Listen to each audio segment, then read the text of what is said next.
Assalamualaikum warahmatullahi wabarakatuh. Selamat siang Pak Wahyu, selaku dosen pengampu dan teman-teman kelas komunikasi dan negosiasi bisnis kelas C. Melalui video ini, kami, kelompok 9, akan menyampaikan hasil diskusi kami mengenai chapter 4, yaitu Invent Options for Mutual Gain, dan chapter 5, yaitu Insist on Using Objective Criteria. Sebelum memasuki topik bahasan, izinkan saya memperkenalkan diri terlebih dahulu. Nama saya Nurul Laili Mardiana dan berikut teman-teman kelompok 9 lainnya, yaitu Gentur, Alifah, Andra, Latifah, Yifa, Syifa, Malik, dan Pruden. Seperti yang kita tahu, menurut Fisher dan Urey pada tahun 1991, prinsip dalam negosiasi mencakup 4 hal pokok, yaitu prinsip pertama, pisahkan orang dengan masalahnya, prinsip kedua, fokus pada apa yang masing-masing pihak inginkan, prinsip ketiga, kembangkan pilihan-pilihan yang ada, dan prinsip keempat, menggunakan kriteria yang objektif. Prinsip ketiga, yaitu mengembangkan pilihan yang ada, akan menjadi pembahasan pertama kita pada sesi hari ini. Keahlian dalam menemukan opsi adalah salah satu aset yang paling berguna yang dapat dimiliki oleh seorang negosiator. Tetapi, hal tersebut tentu tidak datang secara alami. Hal tersebut terkadang membutuhkan pemikiran yang jauh lebih praktikal. Adapun 4 kendala yang sering menghambat negosiator dalam mempertimbangkan beberapa pilihan lain ialah penilaian prematur, yang kedua terlalu fokus pada jawaban tunggal, yang ketiga asumsi fixed pie, dan yang keempat, berpikir bahwa menyelesaikan masalah mereka adalah urusan mereka sendiri. Yang pertama yaitu premature judgment atau penilaian yang terlalu dini. Ungkapan ini mungkin ada sedikit kemiripan dengan ungkapan don't judge a book by its cover, karena terkadang kita terlalu sibuk menilai sesuatu sehingga kita lupa bahwa kita dapat menilai hal tersebut dari sisi yang lain. Begitu pula dengan searching for the single answer atau terlalu berfokus pada satu jawaban saja. Hal ini membuat kita cenderung mempersingkat proses pengambilan keputusan yang lebih bijaksana, di mana terdapat kemungkinan ada lebih banyak pilihan jawaban yang dapat kita pilih, tetapi belum kita pikirkan secara matang. Yang ketiga yaitu asumsi fixed pie. Dalam banyak kasus negosiasi, ada sebuah pola pikir bernama fixed pie, di mana pola pikir tersebut menafsirkan sebuah situasi sebagai murni menang atau kalah. Contohnya adalah asumsi negosiator terhadap pihak lawan berupa kemenanganmu adalah kekalahanku. Negosiator menganggap bahwa kepentingan pihak lain pasti berlawanan dengan kepentingannya. Padahal dalam sebuah negosiasi sangat memungkinkan adanya kesempatan untuk memperoleh keputusan yang saling menguntungkan kedua belah pihak. Dan yang terakhir yaitu thinking that solving their problem is their problem. Seperti yang kita tahu, negosiasi timbul karena perbedaan kepentingan. Oleh karena itu, dalam proses memperoleh keputusan bersama, kita perlu mengungkapkan apa sih sebenarnya yang menjadi kepentingan kita. Akan tetapi, agar negosiator dapat mencapai kesepakatan yang memenuhi kepentingannya, ia perlu mengembangkan sebuah solusi yang mencakup kepentingan kedua belah pihak. Akan tetapi, kadang hal tersebut terhalangi oleh masalah emosional yang membuat negosiator berpikir, wah, kita sudah punya banyak masalah sendiri nih, kenapa kita harus memikirkan masalah orang lain. Masalah mereka biarlah menjadi urusan mereka. Pemikiran seperti itu terkadang kurang mendatangkan win-win solution, tapi lebih mengembangkan solusi sepihak. Untuk mengatasi keempat hambatan dan menciptakan opsi kreatif lainnya, agar tercapai kepentingan bersama dalam bernegosiasi, kita memerlukan hal-hal berikut. Yang pertama yaitu memisahkan antara proses penciptaan dengan proses pemutusan ide yang akan digunakan. Yang kedua, memperluas opsi dengan tidak berfokus pada satu jawaban saja. Yang ketiga, look for mutual gain atau cari kepentingan bersama. Dan yang keempat, yaitu menemukan cara agar pengambilan keputusan dapat lebih mudah. Yang secara rinci akan dijelaskan oleh teman saya. Dalam menciptakan sebuah ide, kita harus memisahkan antara proses penciptaan tersebut dengan proses pemutusan manakah ide yang akan kita gunakan selanjutnya. Terdapat sebuah kalimat yang menggambarkan gagasan tersebut, yakni create first and decide later. Proses brainstorming ini adalah proses yang biasa kita gunakan untuk menghasilkan sebanyak mungkin ide, sehingga kita dapat memutuskan dan memilih ide manakah yang terbaik yang akan kita gunakan. Berikut ini adalah beberapa langkah yang biasa kita lakukan sebelum melakukan brainstorming. Pertama-tama, tentunya kita harus menentukan tujuan kita saat brainstorming.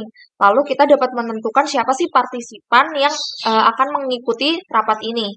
Kita harus memilih waktu dan tempat yang berbeda dengan meeting biasa. sehingga partisipan tersebut dapat menghasilkan lebih banyak penilaian. Untuk menciptakan sebuah ide yang baik, tentu saja partisipan tersebut harus merasakan kenyamanan dalam meeting. Oleh karena itu, kita bisa mempertimbangkan suasana yang layak dalam rapat. Seorang fasilitator dibutuhkan dalam rapat untuk memastikan setiap orang memiliki kesempatan untuk berbicara dan menstimulasi diskusi dengan memberi beberapa pertanyaan.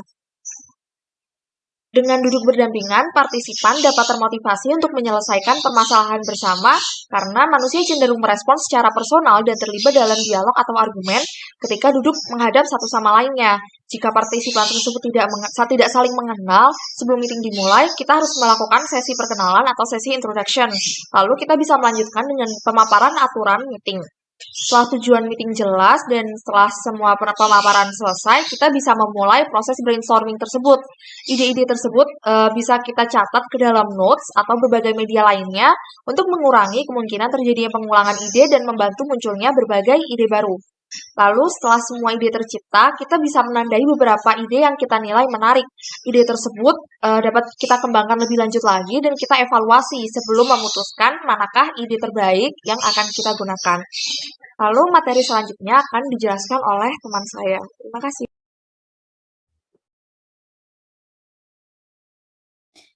Selanjutnya, saya akan membahas terkait dengan broaden your option atau memperluas pilihan Anda. Pada slide sebelumnya telah dijelaskan oleh teman saya terkait dengan sesi brainstorming. Sesi brainstorming membebaskan orang untuk berpikir kreatif. Setelah itu, mereka membutuhkan cara untuk memikirkan masalah dan menghasilkan solusi yang konstruktif. Namun, pada sesi brainstorming cenderung bekerja dengan asumsi bahwa mereka benar-benar mencari satu jawaban terbaik. Pada tahap negosiasi, seharusnya tidak hanya mencari jawaban yang paling benar, tetapi harus dapat mengembangkan ruang untuk bernegosiasi. Ruang untuk bernegosiasi dapat dibangun ketika memiliki gagasan yang sangat berbeda.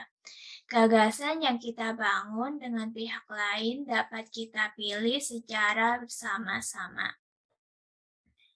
Contohnya dalam penjual anggur memilih kualitas anggur yang paling terbaik dengan cara memilih dari berbagai varietas anggur. Oleh karena itu, kunci pengembangan keputusan yang bijaksana terletak pada pemilihan dari sejumlah besar dan berbagai pilihan. Nah, bagaimana cara kita dapat memperbanyak option atau pilihan akan dijelaskan pada slide selanjutnya. Cara yang pertama untuk memperbanyak pilihan, kita dapat settling between the specific and the general. Dalam menentukan pilihan melibatkan 4 pemikiran. Yang pertama, memikirkan masalah tertentu. Dalam hal ini, misalnya kita dapat memikirkan situasi faktual yang tidak kita sukai. Yang kedua, analisis deskriptif yang mendiagnosis situasi yang ada secara umum. Kemudian kita dapat memilah masalah dalam kategori dan menduga penyebabnya. Yang ketiga, mempertimbangkan apa yang seharusnya dilakukan secara umum. Mengingat diagnosis yang telah kita buat sebelumnya, kita dapat mencari solusi yang mungkin disarankan secara teoritis. Yang keempat, memberikan beberapa saran tindakan yang spesifik dan layak. Keempat jenis pemikiran ini dapat digambarkan melalui diagram lingkaran. Pada gambar di atas merupakan gambar diagram lingkaran.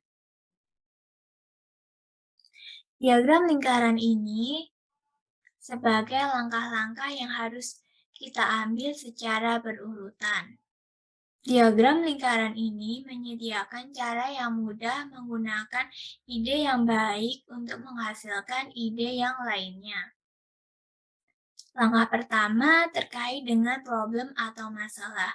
Pada langkah ini kita dapat dibantu dengan beberapa pertanyaan seperti apa yang salah, gejala apa saat ini, kemudian fakta apa yang kurang kita sukai, yang kontras dengan fakta yang kita sukai.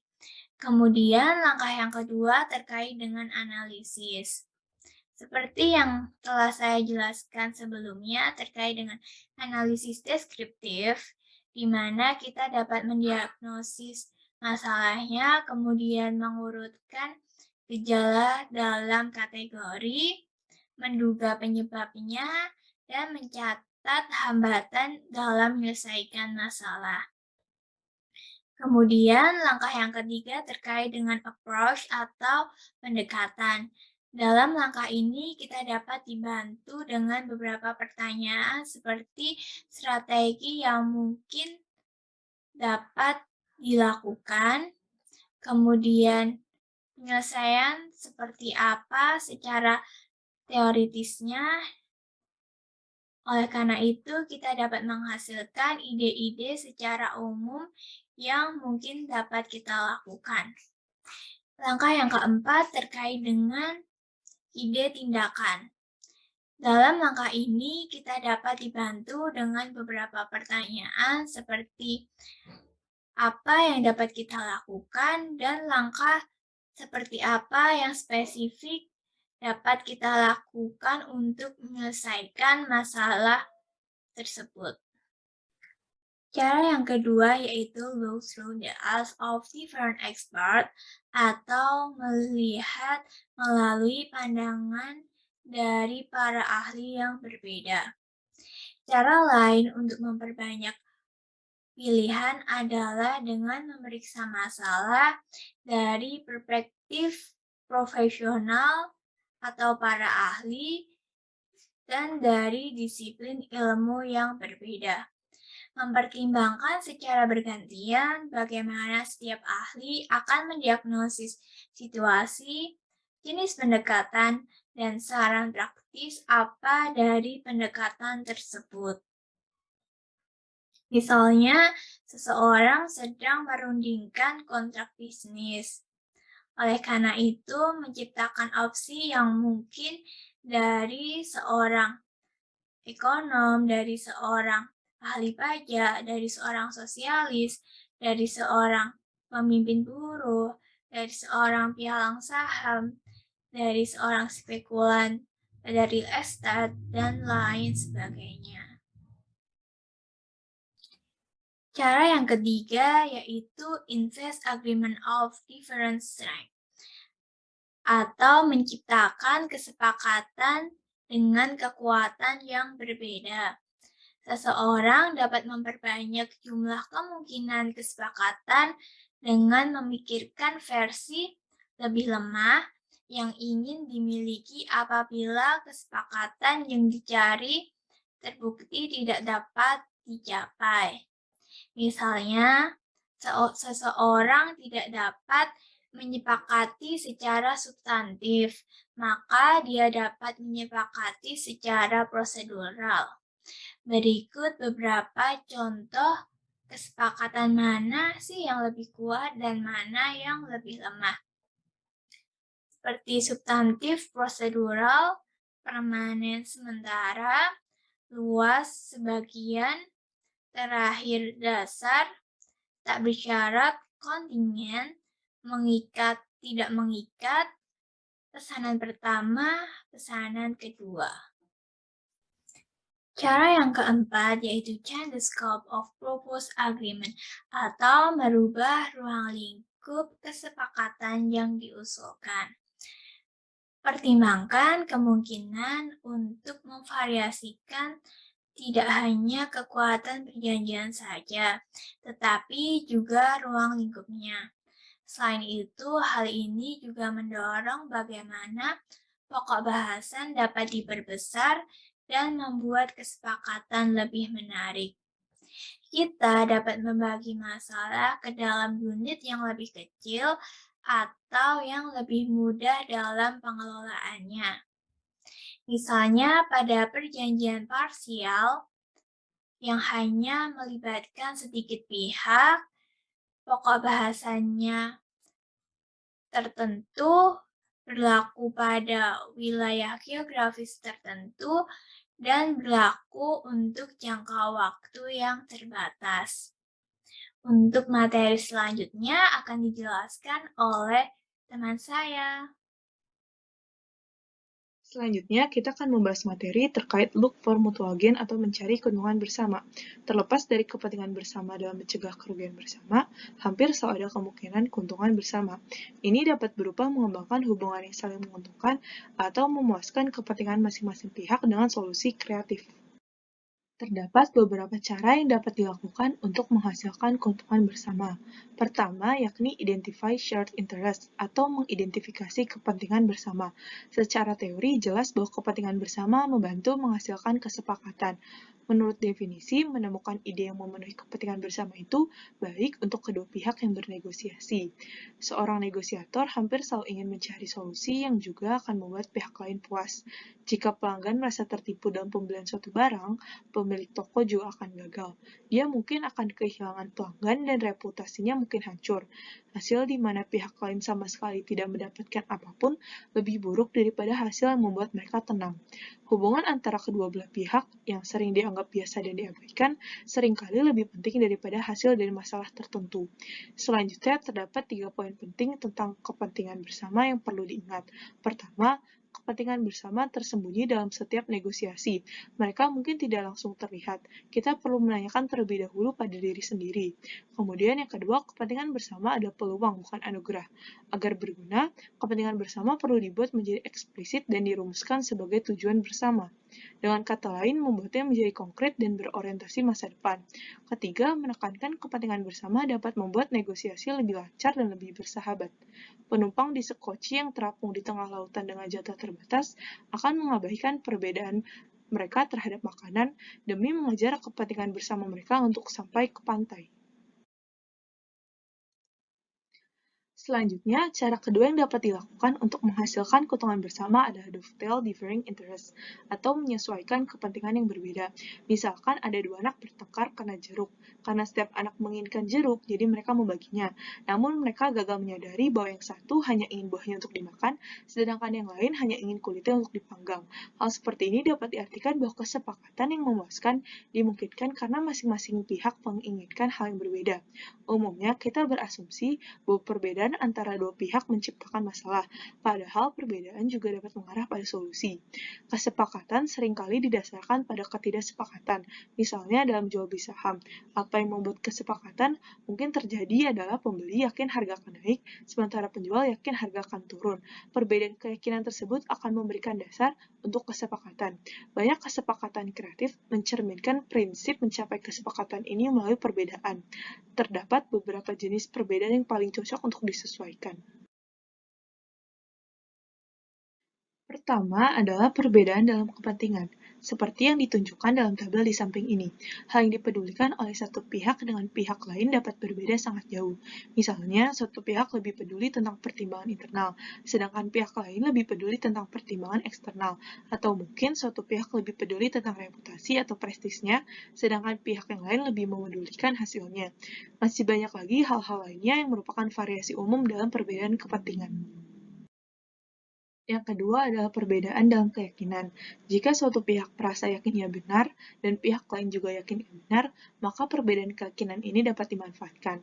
Yang ketiga adalah perbedaan dalam nilai yang ditempatkan pada waktu. Satu pihak mungkin lebih peduli tentang masa kini, sementara pihak lain lebih peduli tentang masa depan. Praktik angsuran bekerja berdasarkan prinsip ini. Pembeli bersedia membayar harga yang lebih tinggi untuk sebuah barang jika memungkinkan untuk membayar barang tersebut dengan cara dicicil. Sementara penjual bersedia menunggu pembayaran dilunasi untuk mendapatkan harga yang lebih tinggi. Lalu yang keempat adalah perbedaan dalam perakiraan. Misalnya dalam negosiasi gaji antara pemain sepak bola yang sudah menua dan tim besar, pemain mungkin berharap untuk memenangkan banyak pertandingan, sementara pemilik tim memiliki harapan yang berlawanan. Dengan mengambil keuntungan dari ekspektasi yang berbeda ini, mereka berdua dapat menyetujui gaji pokok yang sederhana ditambah bonus besar jika tim tersebut lolos ke babak playoff. Selanjutnya, yang kelima adalah perbedaan dalam keengganan untuk mengambil risiko. Dalam perbedaan ini terletak potensi tawar-menawar yang menguntungkan kedua belah pihak. Risiko dapat ditukar dengan pendapatan. Jika dovetailing atau penyesuaian harus diringkas dalam satu kalimat, itu akan menjadi carilah barang-barang yang berbiaya rendah bagi kita dan bermanfaat tinggi bagi mereka. Dan sebaliknya, kemudian perbedaan kepentingan, prioritas, keyakinan, perakiraan, dan sikap terhadap risiko akan memungkinkan penyelarasan. Hal ketiga yang perlu dilakukan untuk menghasilkan keuntungan bersama adalah ask for their preference, atau tanyakan preferensi mereka. Salah satu cara untuk menyelaraskan kepentingan adalah dengan menemukan beberapa opsi yang semuanya dapat diterima oleh kita dan bertanya kepada pihak lain mana yang mereka sukai. Kita ingin tahu apa yang lebih disukai, belum tentu apa yang lebih diterima.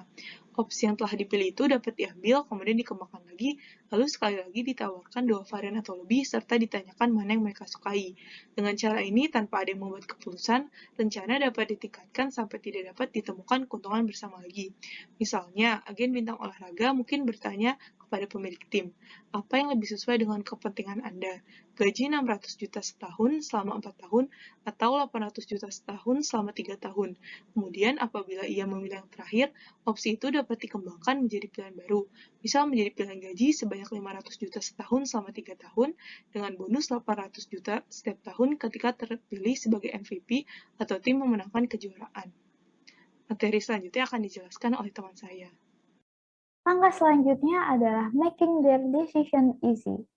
Saya Syifa Tika Zahra, dan saya akan bahas bagaimana dalam negosiasi kita dapat mempermudah pengambilan keputusan lawan, tetapi keputusan tersebut tetap menguntungkan bagi kita. Seperti yang kita tahu sebelumnya, bahwa keberhasilan dalam negosiasi itu sebenarnya dipengaruhi oleh salah satu faktor, yaitu opsi yang diambil oleh pihak lain. Kita ingin bahwa opsi yang diambil pihak lain ini merupakan keputusan yang menguntungkan kita, tetapi kita juga tidak ingin menyulitkan lawan dan ingin menjaga hubungan baik di antara kita dengan lawan negosiasi ini terus berlangsung. Sehingga kita perlu menawarkan opsi win-win solution. Nah, tapi muncul pertanyaan, bagaimana cara kita membuat opsi win-win solution ini? Sebenarnya caranya tidaklah rumit. Tapi kita seringkali lupa bahwa kemajuan dalam proses negosiasi ini sebenarnya bisa kita capai melalui langkah mempermudah kepentingan pihak lain. Seringkali kita menggunakan sudut pandang yang sempit dan terlalu berfokus kepada kepentingan diri sendiri. Untuk itu, untuk menghindari mempersempit sudut pandang diri kita perlu menempatkan diri dalam sepatu pihak lawan negosiasi kita. Atau dalam istilah bahasa Inggrisnya adalah put yourself into someone else's. Tapi kemudian muncul pertanyaan, whose shoes and how it is exactly to put yourself into someone else's? Oke. Kita pernah mendengar istilah seperti tadi atau istilah sejenisnya seperti coba lihat sesuatu atau coba lihat dunia menggunakan kacamata orang lain. Itu sebenarnya memiliki makna yang sejenis, yaitu untuk memposisikan diri kita dalam posisi mereka, sehingga dalam melihat sesuatu atau dalam hal ini masalah, kita tidak menggunakan perspektif diri sendiri, tetapi menggunakan perspektif orang lain atau cara pandang orang tersebut. Untuk bisa menempatkan atau untuk bisa memakai perspektif orang lain, ada beberapa langkah yang perlu kita lakukan. Pertama yaitu know your opponent first, atau mempelajari lawan negosiasi kita. Karena jika kita tidak tahu bagaimana lawan negosiasi kita, bagaimana kita bisa melihat masalah yang kita negosiasikan ini dalam perspektif mereka. Untuk itu kita perlu mencari tahu apa motivasi mereka dalam negosiasi kali ini. Bagaimana kondisi mereka, latar belakang mereka, serta tujuan mereka dalam negosiasi ini. Setelah mempelajari lawan kita dengan baik, kita perlu menempatkan diri dalam posisi mereka. Saat menempatkan diri dalam posisi mereka, kita perlu ingat bahwa orang lain itu memiliki perspektif yang berbeda dengan kita.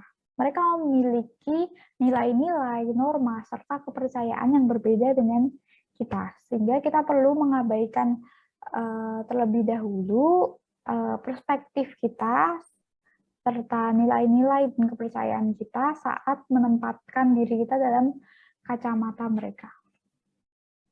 Hal ini agar tidak terjadi bias saat mencoba memahami masalah melalui sudut pandang lawan negosiasi kita. Nah, cara apa yang mudah untuk mengenali perspektif lawan kita? Dengarkan, pahami, serta lakukan klarifikasi. Dengan mendengarkan, kita bisa memperoleh informasi. Informasi ini nantinya perlu kita pahami. Dan pemahaman kita perlu kita cross-check ulang atau klarifikasi ulang dengan lawan negosiasi kita. Apakah benar yang kita tangkap dengan apa yang coba mereka sampaikan itu selaras atau sejalan? Karena biasanya orang cenderung bias dalam memahami sesuatu. Untuk itu klarifikasi penting. Setelah melakukan proses penempatan diri kita dalam posisi mereka, kita akan memahami lebih baik dan membuka pandangan kita secara lebih luas mengenai masalah yang dinegosiasikan. Nah, selanjutnya, setelah memahami perspektif lawan, akan muncul pertanyaan, what decision? Kesepakatan seperti apa sih yang ingin kita ambil? Nah, kesepakatan yang ingin kita capai, seperti yang kita bahas sebelumnya, adalah kesepakatan yang tidak hanya menguntungkan kita, tetapi juga mudah diambil oleh pihak lain. Jadi berikan mereka solusi dan bukan masalah. Seperti prinsip pertama, separate people from the problem. Solusi yang perlu kita tawarkan kepada mereka juga perlu solusi yang mudah, bukan solusi yang sulit. Nah, ada tips lanjutan atau cara untuk invent opsi-opsi tersebut setelah kita memahami lawan negosiasi kita, yaitu dengan menentukan opsi yang bisa dan tidak bisa kita lakukan. Setelah tahu apa yang benar-benar menjadi tujuan utama kita, interest utama kita perlu mencocokkannya dengan interest lawan. So it's important to have mutual interest. Opsi-opsi tersebut melalui proses eliminasi akan dijadikan beberapa solusi. Nah, solusi-solusi ini juga perlu kita susun dalam beragam versi, beragam kemungkinan dan skenario yang mungkin terjadi melalui analisis data. Datanya ini berupa apa? Data ini berupa lawan yang kita pelajari sebelumnya, atau riset mengenai lawan kita. Seperti what they like, what they don't like, kemampuan mereka dalam negosiasi saat ini, dan sebagainya. Nah, perlu dicatat juga bahwa opsi yang terlihat baik secara moral atau legitimate, terlihat sah, itu biasanya lebih mudah diterima oleh pihak lain. Kenapa? Karena biasanya manusia memang beracuan pada moral yang diterima oleh masyarakat umum. Nah, siapkan atau invent opsi-opsi yang menjadi kira-kira win-win solution tersebut sebelum melakukan negosiasi yang sebenarnya. It's never too early kok. Justru, it's important to make preparation if you want the negotiation to work effectively. Selanjutnya, karena sebelumnya kita sudah riset nih mengenai lawan negosiasi kita juga tahulah lebih dalam mengenai apa yang mereka takutkan, kemungkinan terburuk bagi mereka. Nah, kemungkinan-kemungkinan seperti ini dapat kita jadikan sebagai sedikit tekanan bagi mereka. Tetapi tekanan saja tidak cukup, kita juga perlu melakukan langkah persuasif. Setelah kita menekankan konsekuensi apa yang mungkin terjadi jika mereka tidak mengambil salah satu opsi yang kita tawarkan, kita juga perlu memujuk mereka dan meyakinkan mereka terkait seberapa menguntungkannya tawaran kita ini. Coba buat mereka percaya dan sadar bahwa opsi-opsi yang telah kita pilihkan dan persiapkan sebelumnya ini merupakan opsi terbaik dalam negosiasi ini apabila kedua belah pihak memang ingin mencapai kesepakatan.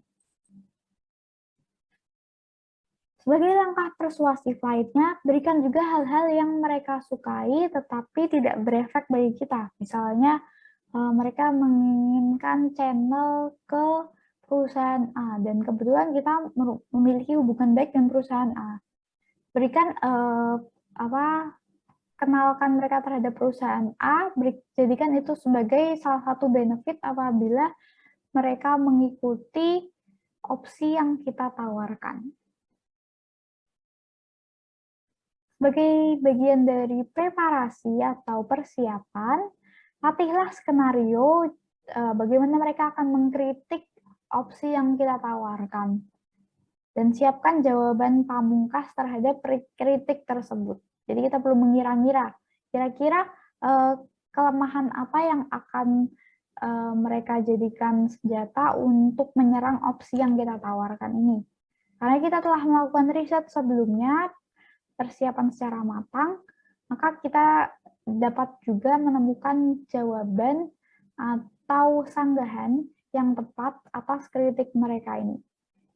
Ini juga akan membantu jika dilatih sebelum negosiasi benar-benar terjadi.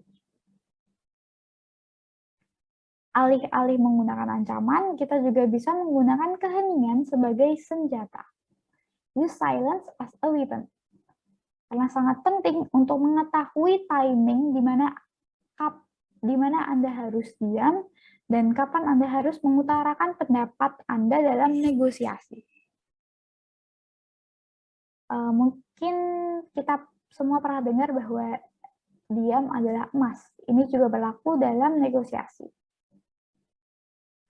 Ada juga istilah never make the first offer. Nah, never make the first offer ini kenapa? Karena sebenarnya pihak yang pertama kali melakukan penawaran itu biasanya cenderung menyesuaikan dengan counter pendapat oleh pihak yang selanjutnya mengutarakan pendapat. Jadi ketika keheningan bekerja dalam negosiasi, manusia itu secara alami akan berusaha untuk mengisi keheningan atau berusaha mengisi kecanggungan dalam keheningan tersebut. Sehingga apabila Anda diam, pihak lawan akan mencoba untuk mengisi keheningan tersebut dengan penawaran mereka. Mereka akan memaparkan konsensi mereka sendiri. Dan kemudian Anda memiliki keunggulan di sini untuk dapat melawan konsensi mereka dengan persyaratan dan kondisi yang sudah Anda persiapkan.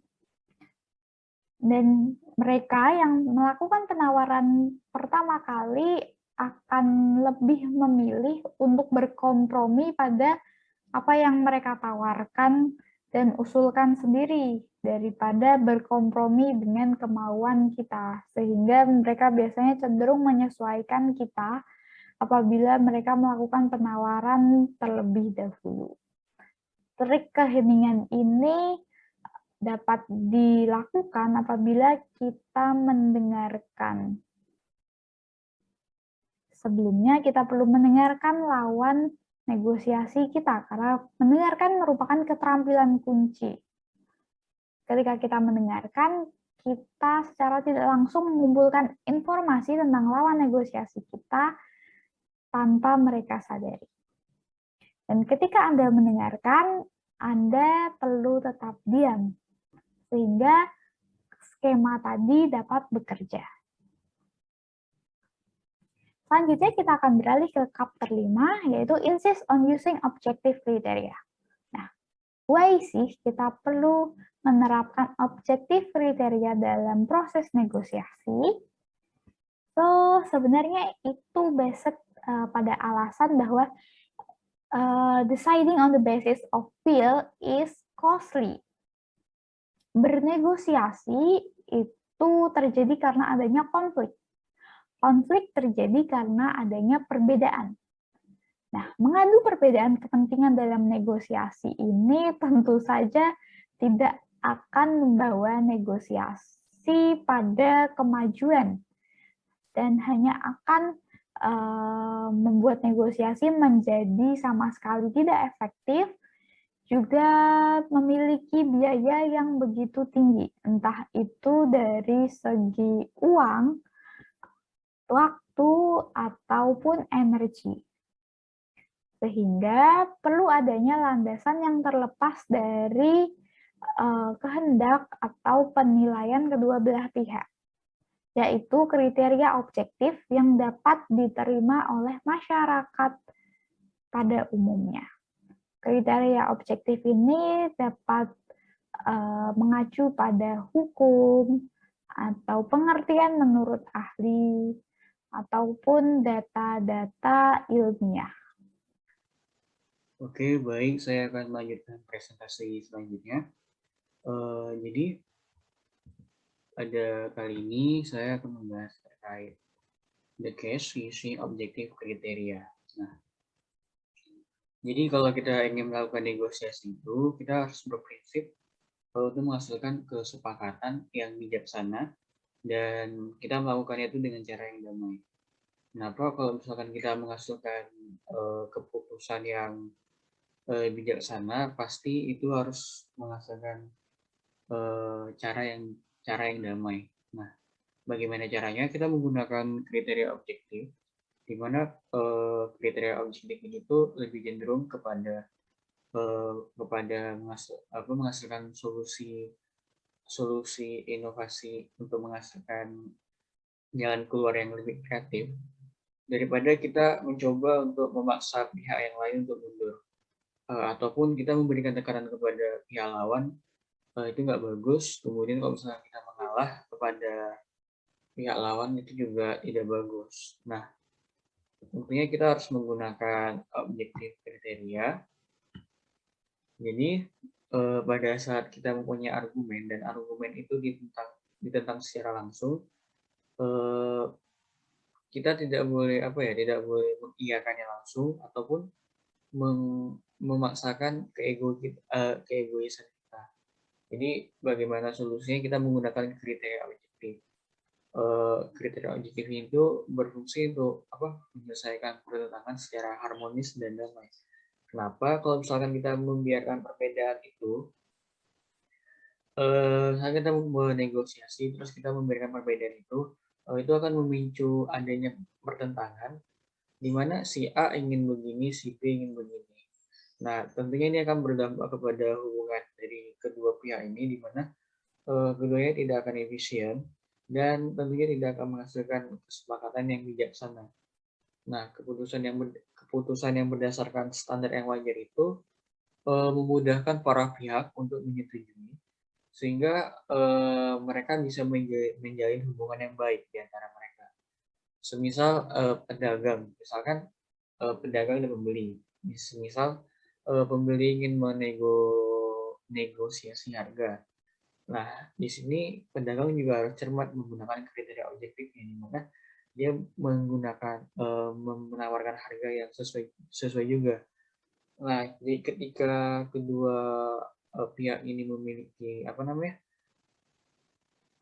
memiliki kesepakatan yang bijaksana, tentunya mereka nantinya akan memiliki hubungan yang baik, di mana pembeli nanti akan mungkin berlangganan kepada pedagang tersebut. Nah, begitu juga sebaliknya. Jika pedagang yang memberikan solusi yang tentunya mengarah kepada kriteria objektif tadi, tentunya pedagang tadi mendapatkan langganan yang selalu ada, seperti itu. Oke, jadi poin intinya dari the using of kriteria objektif itu, the goal is to reach a solution based on principle, not on pressure.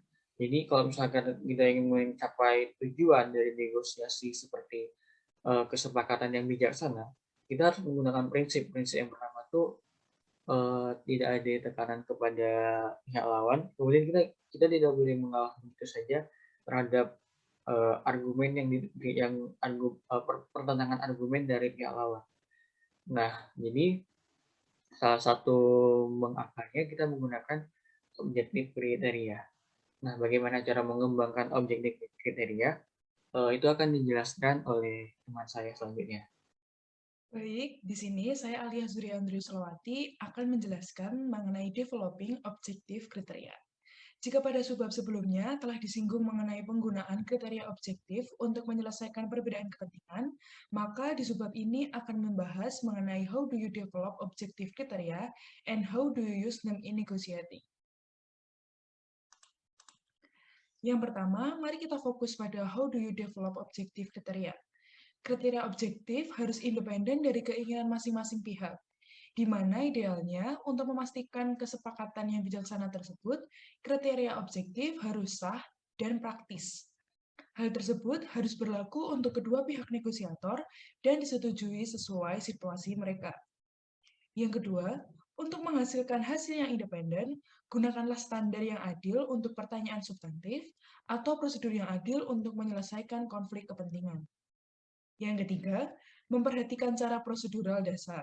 Contohnya seperti dalam case, satu anak dapat membagi kue secara adil dan yang lain memilih bagian mereka. Atau melakukan arbitrase sebagai penawaran terbaik terakhir. Selanjutnya ada how do you use them in negotiating. Di sini ada 3 hal yang perlu diingat ketika menggunakan kriteria objektif. Yang pertama, permasalahan harus diidentifikasi sebagai pencarian bersama untuk kriteria objektif, yaitu kedua pihak harus mengetahui apa tujuan yang ingin mereka capai. Kita dapat menanyakan alasan di balik saran pihak lain, atau dapat menggunakan alasan pihak lain untuk mendukung posisi diri sendiri. Cara tersebut dapat memperkuat dalam kegiatan negosiasi. Kedua, masing-masing pihak harus memiliki pemikiran yang open-minded. Argumen dan sikap yang diberikan kedua pihak harus masuk akal dan bersedia mempertimbangkan kembali posisi mereka jika ada alasan untuk hal yang bersangkutan. Ketiga, selain harus masuk akal, negosiator tidak boleh menyerah pada tekanan atau ancaman yang diberikan oleh pihak lain. Ketika dirasa dari pihak lain dengan keras menolak untuk bersikap masuk akal, pihak pertama dapat mengalihkan diskusi dari pencarian kriteria substantif ke pencarian kriteria prosedural. So, yang terakhir dan yang sangat penting adalah kedua pihak harus menjaga agar tidak ada pihak yang merasa disudutkan dalam negosiasi. Contohnya dapat dengan mengajukan pertanyaan, dapatkah Anda memberitahu saya apa langkah selanjutnya yang dapat dilakukan untuk permasalahan ini? Nah, dengan begitu, negosiasi akan tetap hidup dan dapat menjaga hubungan baik kedua pihak. Untuk lebih lengkapnya mengenai negosiasi dengan kriteria objektif akan dilanjutkan oleh teman saya. Baik, selanjutnya saya akan menjelaskan tentang negotiating with objective criteria atau bernegosiasi dengan kriteria objektif. Dalam hal ini, terdapat 3 kriteria dasar yang perlu diingat, yaitu yang pertama adalah framing tiap isu atau masalah sebagai pencarian bersama untuk kriteria objektif, kemudian yang kedua dapat berpikir dan terbuka untuk berpikir tentang standar yang paling tepat dan cara penerapannya, Kemudian yang ketiga adalah jangan pernah menyerah terhadap tekanan hanya pada prinsip. Lebih singkatnya, perlu untuk memfokuskan pada kriteria objektif tetapi fleksibel. Next.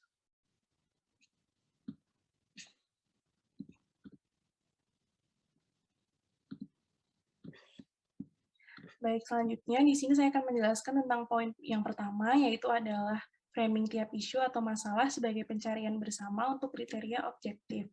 Pada poin ini terdapat ilustrasi singkat yang saya jelaskan, yaitu terdapat dua orang yang sedang bernegosiasi terkait dengan pembelian sebuah rumah.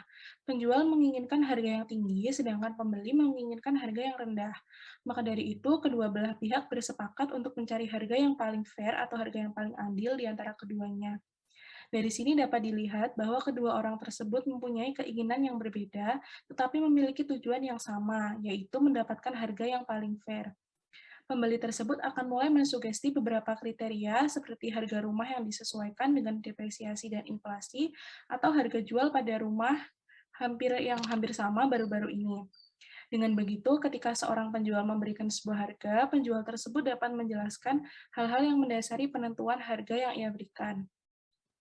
Kemudian, terlepas dari kepentingan dua orang yang bertentangan, tujuan yang ingin dicapai bersama adalah untuk menentukan hasil yang adil. Maka dari itu, carilah prinsip bersama yang menurut kedua belah pihak menarik, dan pastikan untuk memilih kriteria yang tidak dapat dipengaruhi oleh satu pihak atau pihak lainnya. Misalnya, jika Anda memerlukan pendapat hukum, maka carilah pengacara yang tidak memiliki hubungan masa lalu dengan salah satu pihak atau bias yang jelas terhadap perspektif suatu pihak lainnya. Next.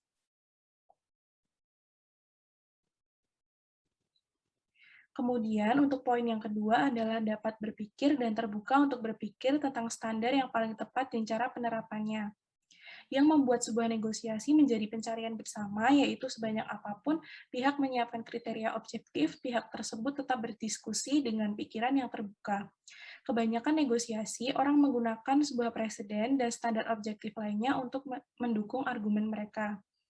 Berdasarkan hal tersebut, sebuah kesepakatan yang didasarkan pada kriteria objektif bukan berarti bahwa hal itu hanya didasari pada kriteria yang diajukan oleh salah satu pihak saja. Satu standar legitimasi tidak menghalangi keberadaan yang lainnya. Apa yang dianggap adil oleh orang lain belum tentu sama dengan apa yang kita anggap adil. Maka kita harus bersedia untuk menanggapi terkait alasan yang diberikan untuk menerapkan standar lain atau standar yang berbeda dengan orang lain. Adanya standar yang berbeda dapat mendorong seseorang mencari dasar objektif seperti standar yang telah diterapkan oleh orang lain pada masa lalu. Yang terakhir, apabila keseluruhan diskusi masih belum bisa menerima kriteria yang diusulkan, kita dapat meminta pihak ketiga yang netral untuk memilih standar yang paling tepat berdasarkan pada daftar kriteria yang telah diusulkan. Untuk poin selanjutnya akan dijelaskan oleh teman saya. Lalu untuk poin selanjutnya yaitu jangan pernah menyerah terhadap tekanan, hanya pada prinsip. Nah, tekanan dapat berbentuk suap, ancaman, permintaan manipulatif untuk mempercayai, atau penolakan sederhana terhadap anggaran. Taktik atau strategi tersebut dalam proses negosiasi memang sulit untuk ditolak. Maka dari itu, untuk mengatasi tekanan tersebut, jika prinsip atau standar yang disampaikan berbeda dengan prinsip kita dan juga merupakan standar yang salah, maka lebih baik untuk ditolak dan tetap berpegang pada prinsip.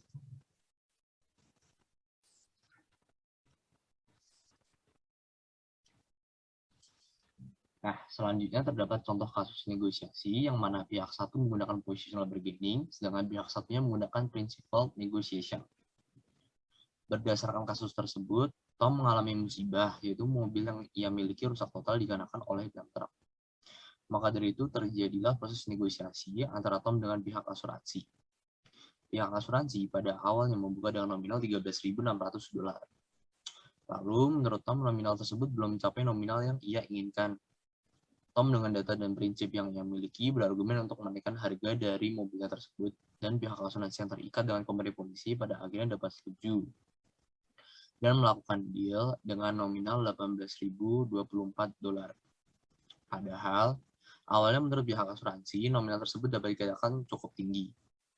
Tetapi setelah dilakukan framing masalah sebagai pencarian bersama, lalu kedua belah pihak dapat berpikir dan terbuka untuk memikirkan standar mana yang paling tepat, serta Tom tetap berpegang pada prinsipnya, deal nominal antara pihak asuransi dan Tom dapat terjadi. Oke, akhir kata demikian yang dapat kami sampaikan, kurang lebihnya mohon dimaafkan. Apabila terdapat komentar dan pertanyaan dapat disampaikan kepada kami. Sekian dan terima kasih. Wassalamualaikum warahmatullahi wabarakatuh.